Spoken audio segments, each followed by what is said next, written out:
Quiero compartir con ustedes una actividad que siempre me ha gustado mucho hacer. Cultivo el género que podríamos considerar menor de las reseñas, pero que en realidad creo yo que es un género subestimado, demasiado.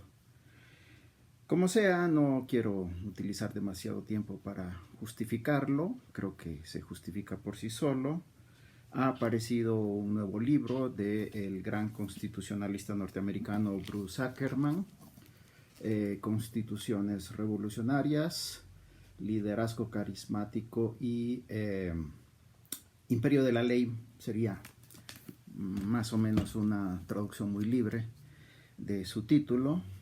Ustedes disculpen mi pronunciación, soy muy malo en los acentos. Su título es Constitution Revolutionary, Charismatic Leadership and the Rule of Law, y está publicado por Harvard University Press recién el año pasado, 2019. En la revista Andamios, en el más reciente número, está publicada la reseña que quiero compartir con ustedes, que titulé Justicia versus Legalidad, la ley que legitima el poder. Las constituciones son política congelada. Esto significa que, en la mejor tradición del positivismo jurídico, debemos reconocerle al derecho su condición de ser una realidad terrenal, histórica, producto de acuerdos entre individuos y grupos que, por las razones que sean, necesitan fundar y o renovar un orden político. De esta suerte, no cabe concebir a los valores sustantivos que dotan de contenido a cualquier constitución como principios bajados de un orden eterno e intemporal. Por el contrario, deben ser entendidos como importantes consensos mínimos, formulados sin duda de la forma más abstracta y universalmente posible, sobre los que todos los integrantes de una sociedad están de acuerdo, y desde donde partirán para establecer las reglas y procedimientos que les permitirán encauzar los inevitables desencuentros y conflictos emanados del pluralismo social inherente a todo régimen político. Por supuesto, las constituciones son redactadas por juristas, pero el dato que no debemos subestimar, como insisto, es que detrás de esos textos están los actores y fuerzas políticas más determinantes de cada sociedad. De la misma manera, tiene consecuencias diversas y sustantivas el tipo de cambio seguido por cada sociedad para arribar a la constitución que ha sido capaz de producir. Es decir, no todo proceso constituyente ha seguido un camino democrático, aunque al final puede haber detonado una constitución democrática. Por tanto, las relaciones entre derecho y poder, es decir, entre derecho y política, se remiten y comunican recíprocamente con independencia de si quien las estudia adopta la perspectiva de la teoría política o la perspectiva propiamente de la técnica jurídica. A pesar de ello, aún es lamentable la falta de comunicación y la mutua ignorancia que suele existir en un grandísimo número de casos entre politólogos y juristas a la hora de ocuparse de temas y problemas de estudio tan íntimamente relacionados. Recordemos en este punto el conocido dictum que contiene el dilema expresado: el poder sin derecho es ciego, pero el derecho sin poder es vacuo. Dictum de el gran filósofo y jurista Norberto Bobbio. Bien, más extraño y notable aún es, a pesar de todo, encontrar en nuestros días un estudio capaz de combinar y moverse con autoridad y erudición entre ambas dimensiones y o perspectivas de estudio. Es el caso del autor y del libro que me ocupa en la presente reseña. Constituciones Revolucionarias, Liderazgo Carismático y el Estado de Derecho es el más reciente proyecto de investigación del destacado jurista estadounidense Bruce Ackerman, quien por su trayectoria no necesita mayor presentación. Se trata de un proyecto ambicioso y en curso, del cual solamente acaba de salir a la luz el primer volumen que hace honor al título arriba expresado. El objetivo de dicho proyecto consiste en explorar 3 caminos diferentes a través de los cuales las constituciones han ganado legitimidad. Tal objetivo se encuentra determinado por el actual contexto caracterizado por confrontar 2 tendencias aparentemente contrapuestas. Por un lado, el avance del constitucionalismo en tanto ideal normativo, que animaría los procesos de democratización en todo el mundo,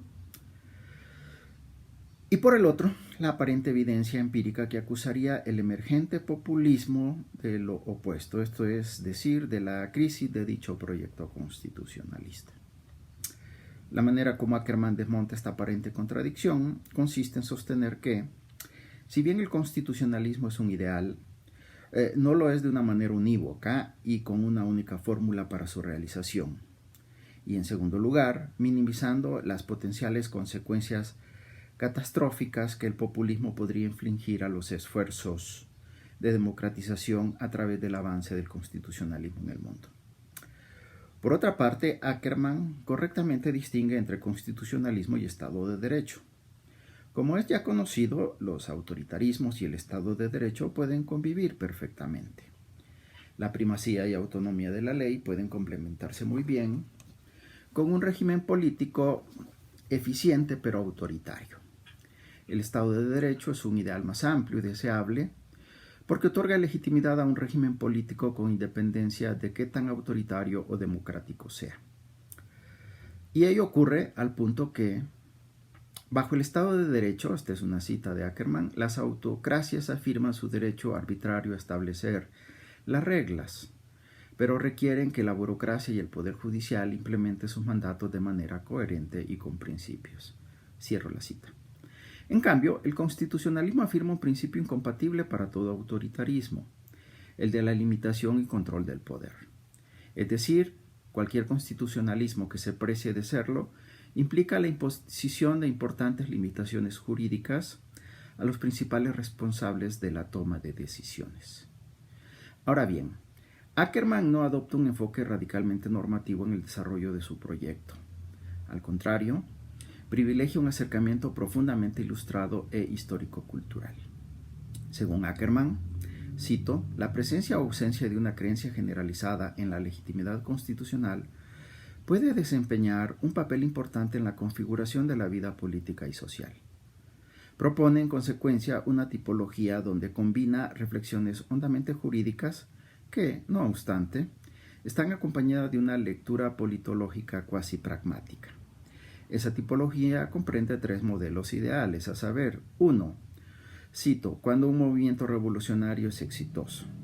2. Cuando un orden político es construido por expertos pragmáticos. Y 3. Lo que él denomina una construcción de élite. Cierro la cita. La narrativa del primer tipo o modelo es ampliamente conocida.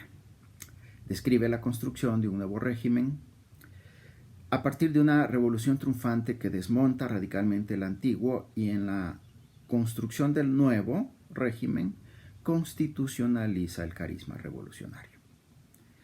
El segundo tipo, en cambio, se asemeja muchísimo a lo que constituiría en las famosas teorías de la transición a la democracia un típico proceso de liberalización política. Es decir, cito, un proceso en donde el régimen bajo resistencia responde con concesiones estratégicas que dividen a los revolucionarios en moderados y radicales. Cierro la cita. Esto permite a los moderados o palomas unirse al orden establecido a partir de una adaptación de las instituciones preexistentes, orientadas a satisfacer las sensibles demandas de los revolucionarios moderados. La tercera tipología se ocupa de aquellos casos en los que un sistema de gobierno antiguo se desmorona.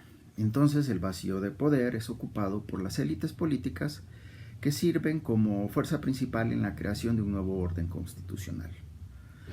Uno de estos casos paradigmáticos lo ilustraría la transición negociada a la democracia en España tras el deceso del caudillo Francisco Franco.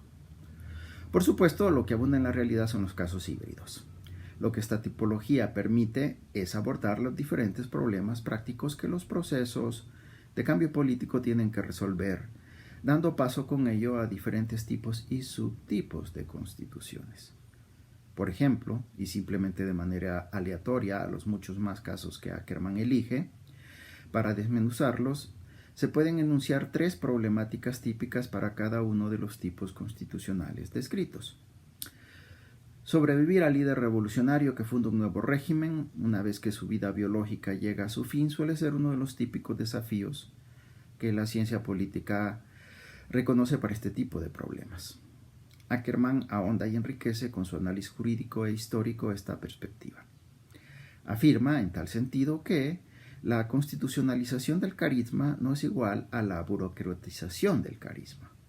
En efecto, las constituciones revolucionarias, en el momento de su fundación, no requieren mayor fuente de legitimidad que apelar a la soberanía popular. Con el paso del tiempo, sin embargo, ocurre una inevitable erosión de la misma. Al relevo de las nuevas generaciones que no vivieron en carne propia la lucha revolucionaria, es decir, los peligros de la resistencia al régimen autoritario y las gestas libertarias que de esa lucha emanaron, la legitimidad del legado revolucionario cada vez más tiene que recurrir al derecho y a la tradición como fuente de renovación de esa legitimidad fundacional erosionada. Se describe con facilidad, pero este proceso sin duda involucra muchos dilemas y desafíos a la propia supervivencia del régimen revolucionario cuando envejece. En el caso de los procesos de liberalización política, la relación entre jueces y políticos parlamentarios es más compleja y tensa. Por un lado, la eficacia de las medidas orientadas a bajar presión sobre las demandas sociales de cambio social vuelve mucho más difícil para los líderes de los movimientos de masas hablar legítimamente en nombre del pueblo. Por el otro, no resulta tampoco fácil para los procedimientos de reforma constitucional estándar impugnar transformaciones constitucionales de fondo impulsadas por fuerzas parlamentarias con apoyo electoral que pongan en riesgo contenidos legales protegidos por los cotos vedados. La, llamémosle así, dialéctica entre jueces y líderes parlamentarios se expresa acá con toda su ambivalencia y complejidad. Esto implica que no será sencillo alcanzar un necesario equilibrio democrático entre jueces que tienen como misión examinar arduamente las cuestiones jurídicas fundamentales que llenan los procesos de reforma política al final del día deben reconocer la autoridad democrática del Parlamento al concederles a éste, en el caso de contar con reiterado apoyo popular, la palabra final en la solución de las controversias en juego. Finalmente tenemos el tercer caso, la construcción de élite. Para Ackerman, este caso representa las mayores carencias constitucionales en términos de legitimidad.